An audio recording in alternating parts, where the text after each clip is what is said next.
Hey guys, coming around for Supergirl Season 1, Episode 6, Red Face. And I was definitely looking forward to this episode. We've had two really strong episodes back to back, and it really seemed like the show was getting on a very interesting storyline, especially after the Thanksgiving episode. I really wanted to see what they did with the big cliffhanger they left on, and see if it actually started to get moving. And this episode was just okay. I thought this episode was okay. There were a lot of things I didn't like about this episode. For me, this was by far the weakest so far. There were a lot of things that really didn't work, and the complaints that people have with Supergirl, I can see in this episode. I mean, this is the kind of episode that I don't really love, and if you notice, there's really not a lot happening in this episode, and I'm talking like serial-wise. Usually there's something big we're building up to, and it really doesn't feel that way. My biggest thing right now is Astra. If you guys remember, we focused on Astra back in episode 2. We have yet to see her after that. Astra seemed like she was going to be the big villain of this season, and we've barely seen her. And it really feels like when we see her again, it's going to feel very strange because we barely focused on her at all, and I think that definitely is a problem. My biggest thing with this episode, though, is just it wasn't that interesting. We'll get into that, though. Let's just get into it.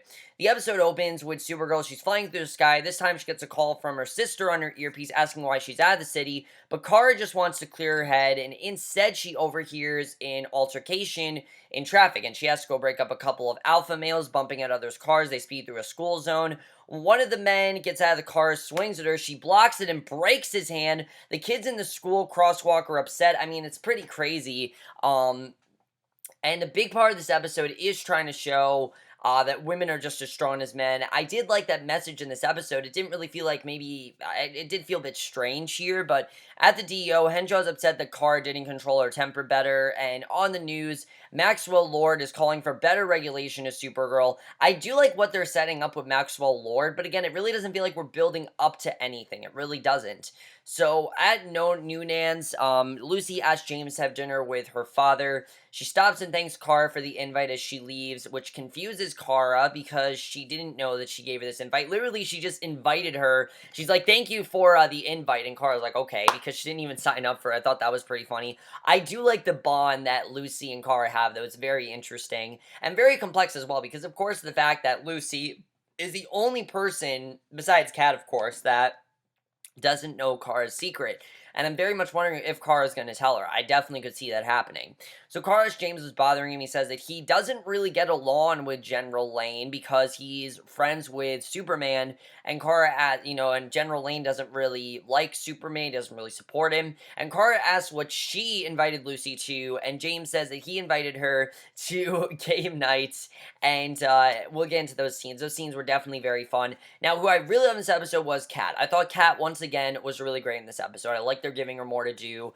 At Kat's office, her mother has come to visit and is running her down every chance she gets. She doesn't respect Kat's work, wants her to focus more on literature, the industry where she works. She also objects to Kat naming the hero Supergirl instead of Superwoman. She prefers Superman anyway because she's old-fashioned, and her mother is literally, I mean, if you guys watch Crazy Ex-Girlfriends and you see Rebecca's mother and that is nothing compared to Kat's mother. She literally, everything she's doing, she's saying, I don't like this, I don't like the way you're doing this, I know what I'm doing, things like that.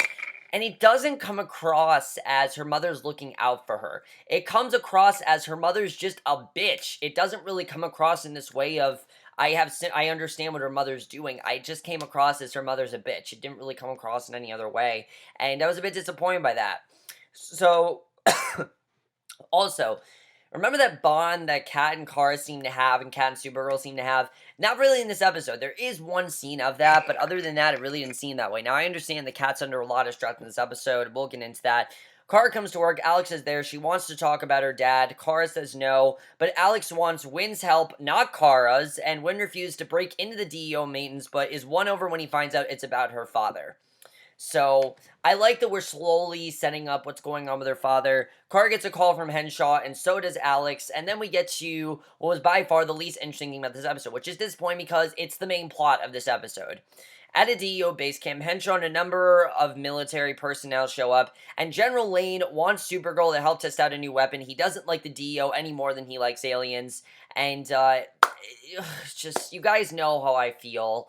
about superheroes getting involved with the military. I think it's really lazy. I think it's really dumb, and this was no exception. This was really dumb. I didn't really see the point of this, and why would Supergirl want to do this? I mean, why would she want to test out any weapon? And if General Lane, here's what I don't understand. If he doesn't like Superman, why does he care? Why does he like Supergirl? I don't understand that. He doesn't like aliens, he likes aliens, and I just didn't really understand this. So Lucy shows up with an executive order signed by the president. Carr agrees to help, and he calls the device a robot. But Dr. Tio Morrow, who runs the project, corrects his terminology and introduces her to Red Tornado, who, let me just say, is by far the worst villain we've had in this entire show. I did not feel threatened by Red Tornado at all. I thought he was a very easy villain to take down, and I really didn't give two shits about his character.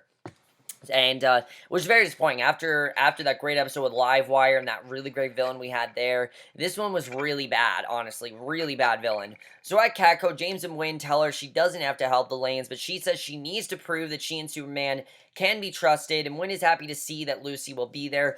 But again, I don't understand, why doesn't Lane trust Superman, but he does trust Supergirl. I just don't get it. So Wayne is not happy to see that Lucy will be there, because obviously Lucy doesn't know that Kara is Supergirl, and he thinks it's going to be really bad because he feels like Lucy could find out. And I understand what Wynn is trying to say. I understand his points. Lucy could find out. It could be really bad for them. I understand that, but I think that Wynn should try to trust Kara a bit more and should trust the fact that she knows what she's doing. So at Kat's office, Kat has cleared her calendar for her mother, who bails her out on to hang out with Toni Morrison. Overhearing it, Kara brings Kat some layouts, which Kat doesn't like. She tells Kara to oversee the redesigns and stay late. She tells her everyone she knows has a crush on James. Everyone knows she has a crush on James, and she needs to be more professional. And you can really see the Kat's mother is really affecting how Kat is. And I really like seeing that in this episode. I thought it was very well done. You're definitely seeing more why Kat is the way she is. I mean, we know that she had problems with her mother. We knew that from the last episode, and they really showed that well here. So at game night, Lucy and James are dominating and being overly romantic. Wynn gives terrible clues. Lucy also talks shit about Supergirl, saying that she really doesn't like Supergirl. She thinks that she's overhyped, and she doesn't... And I like what Lucy says, though. She's not really dissing Supergirl. She's just saying it's like when you meet a celebrity and you really admire them, and then you realize they're not all that big. That's kind of what Supergirl is to her. She doesn't really see much in Supergirl. She doesn't see her to be that much different from other people, and I found that very interesting. I like seeing her opinion of Supergirl. One of the most interesting things about the show so far has been the media's reaction to Supergirl in general. I definitely like seeing that. Which, yeah, to its core, Supergirl is not all that different, really isn't that extraordinary of a hero. Yes, she can do some things, but she's not that extraordinary, and I definitely do agree with Lucy that when you really think about it, she's not that extraordinary. So I really did like the game night scene and thought that was very funny. So next morning, the staging area, Kara's upset, looking for a good fight with Tornado. Henshaw and Lane have a bit of a pissing match about who has authority over what. Morrow starts up Red Tornado, which blows Kara into the city with cyclones, then blasts her with missiles. She flies underground, comes up behind Red Tornado to knock it over, then gets in an up-close sparring match with the robot. Morrow pulls the plug after the robot starts to experience damage, but Supergirl doesn't hear the call to stand down, damages the robot worse. When she finally relents, it flies away. So General Lane blames her for unleashing an uncontrollable killing machine on the city, and Lane is just being a dick here. I understand that this is Kara's fault, but Lane really was a dick this whole episode. And again, if you trusted Supergirl, if you didn't trust her, why did you have her do this? I mean, if you really thought that she was going to do something bad, why did you do this? I just don't understand. It doesn't really make sense to me. So at the DEO, Lane tells everyone assembled that he wants Red Tornado found and destroyed. Morrow objects, and Lane fires him for his failure. At Catco, Cat is calling for Kara over and over. When Kara comes in, Cat starts to rant her about how worthless she is, and Kara finally snaps and yells at her for being mean. She sees Cat stare afterwards, starts to apologize. Cat tells her to forward the phones, that they're going somewhere together, and we get this really great scene between them I'll get into in a minute, and I like that Kara finally got that aggression. I thought that was definitely a really great scene. I enjoyed seeing that. At Lord Technology, Alex comes in, asks Max for his help tracking down Red Tornado. She appeals to his desire to show her he isn't the bad guy, and he completely declines. He wants nothing to do with showing he isn't the bad guy, which I thought was really unnecessary. I mean, that entire scene, what was the point of that? I don't know why Alex thought that Max wasn't the bad guy. I mean, clearly She knows what he's capable of. She knows what he's doing.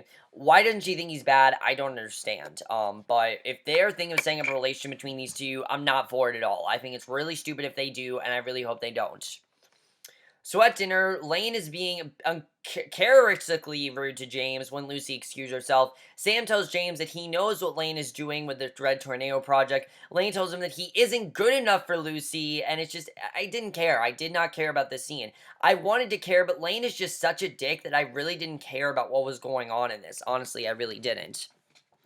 And then we get what I thought was by far the best scene in this episode. I love this scene between Kat and Kara. They're proving to be some of the best scenes of the show, honestly. Anytime Kat and Kara have a scene, something about it, Melissa Benoist and Calista Flockhart just have really good chemistry together, and this is a very good example of that.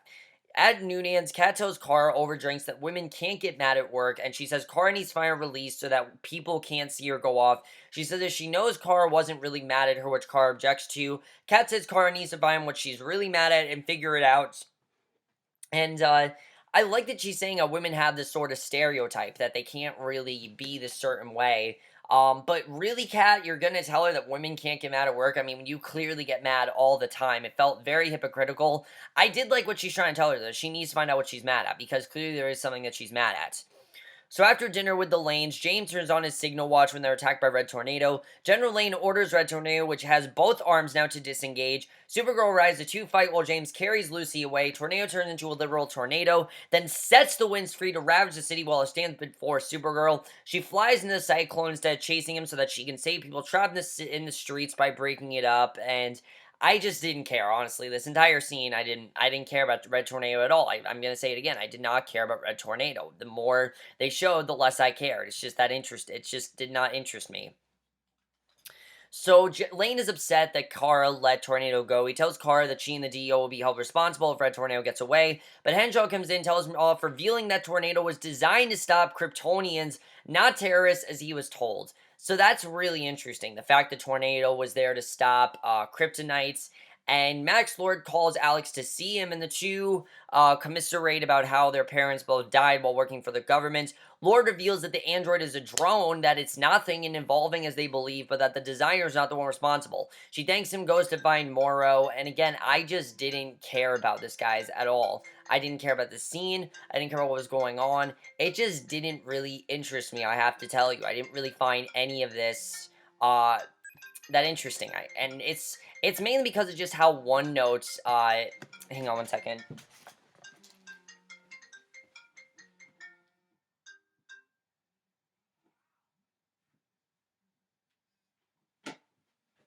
Sorry about that, guys. I was getting a phone call. But anyway, it just seemed very one note to me. I didn't really care too much about it. And it just seemed like they could be focusing a lot more on what's going on with Alex's father. That's really what I want them to get into. Not this whole Red Tornado situation. I don't care. I really don't care. So Kara and James set up punching bags. Kara's being a car on a crane, starts venting about her anger. She misses James. She doesn't feel normal, and she worries that she'll never have somebody who can really understand her like he has in Lucy. And she says her normal life ended when her parents sent her to Earth, and that makes her angry. And that I really like seeing. Melissa Benoist, she does a really good job in these kind of scenes. This is a very good example of that, just showing that she's angry because of her parents, she's frustrated because of it. I really like seeing that. So Alex calls her, she excused herself, and at the DEO, Alex wants to draw out Red Tornado so they can find Morrow. They use General Lane as bait while Alex tracks the scientist, but it's just a hologram of Lane created by using Kryptonian crystals. Turns out there's a telepathic relay via a headset from Morrow, and in order to stop the tornado, Alex would have to kill Morrow or presumably remove it, and she fights him while Tornado fights Kara. As Tornado seems to be getting the better of her, though, Alex shoots Morrow and it stops. So without Morrow, Red Tornado has become completely sentient and is basically just doing what it wants to do at this point. So an angry Kara uses heat vision, which has no immediate effect. Tornado marches through it toward her, but she uses her anger to keep pouring it on, flashing back to leaving Krypton and screaming until Tornado explodes. Very powerful scene, I will say. That was powerful to see her defeat Tornado. It just didn't feel like very important because we knew we were going to see Red Tornado in one episode. If they would have taken an arc and Red Tornado would have been in more episodes, it definitely could have been a bit more effective. But because it was one episode and because they barely focused on this, I just didn't didn't care as much, and it felt very broken to me. It really did not feel like, need to be in there at all. Red Tornado arc, it didn't really seem like it needed to be there. So at Noonan's, Lucy resigns her commission rather than leave with her father. She tells him that James isn't holding her back and they're on the same team, and Lane tells her that he hopes it won't be too late when she realizes what a mistake she's made and leaves. James holds her, and I like that Lucy isn't going to let her father tell her what to do. She wants to be with James. She wants to be happy with him. I'm really liking Lucy on the show, not just because I really like Jenna Dewan Tatum. I think she's a very good actress, but just the character I'm really enjoying. So at home, Alex finds Kara sitting at a table. Kara tells Alex to sit down, and Wynn revealed, now this was very interesting, Wynn reveals that he found a file on Jeremiah's death. He and another agent went to South America to apprehend a hostile alien. Both went missing and went presumed dead until the other agent mysteriously showed up with no memory of the event. The other agent was Henshaw, and he's been redacting and deleting files on their father's death, and Alex immediately assumes that Henshaw killed her father, and while Wynn cautions her, that doesn't keep her from being suspicious, and then we just randomly get the shot of Henshaw's eyes glowing, and I honestly think that could be the truth, but I do feel there's more going on with this that we don't know about. We still don't know all that's going on with Henshaw. We don't know why he is the way he is, and we're definitely going to find out why. We just don't know why right now. So at Kat's office, the end of this episode was very interesting. She's dozing in her chair when her mother starts yelling at Car for not getting her car promptly. Kat tells off her mother, saying that she doesn't get to talk to Car that way. Her mother excused herself. It was good character mode, but then Kat just said she felt that way because she had a hangover. And she drops a glass. Car cuts her finger on it, surprising herself, and she seemed to lost her powers, and that's how the episode ends. So yes, the next episode, Car is not going to have her powers, which I do think is going to be interesting to see how they do that. Every superhero show always does that, where the hero loses their powers. Flash did it. It was well done. And I think, Supergirl is going to handle it well. Overall, guys, this episode just didn't really feel that important to me. I didn't really care as much about it. I like everything going on with Kat's mother. I thought that was well done. But I didn't care about General Lane at all. I didn't give two shits about him. I don't care about Maxwell Lord. Yes, he's a good character. I don't hate his character by any means, but I just didn't really care about what was going on there. Now, Henshaw, on the other hand, I think is definitely getting very interesting. What is going on with Henshaw? What is he hiding? There's certainly a lot more going on than we think. We'll have to see what's going on there. But let me know what you guys thought of this episode. Like I said, this episode was just okay. And I will see you guys in my next video, which will be for the season finale of The Leftovers, which I cannot tell you guys how much I'm looking forward to this episode. Especially because it's probably going to be the last episode, maybe that we ever get. We don't know if the show's going to be renewed for season 3. I cannot wait to see what this final episode brings, and I will see you guys for that. Okay, bye.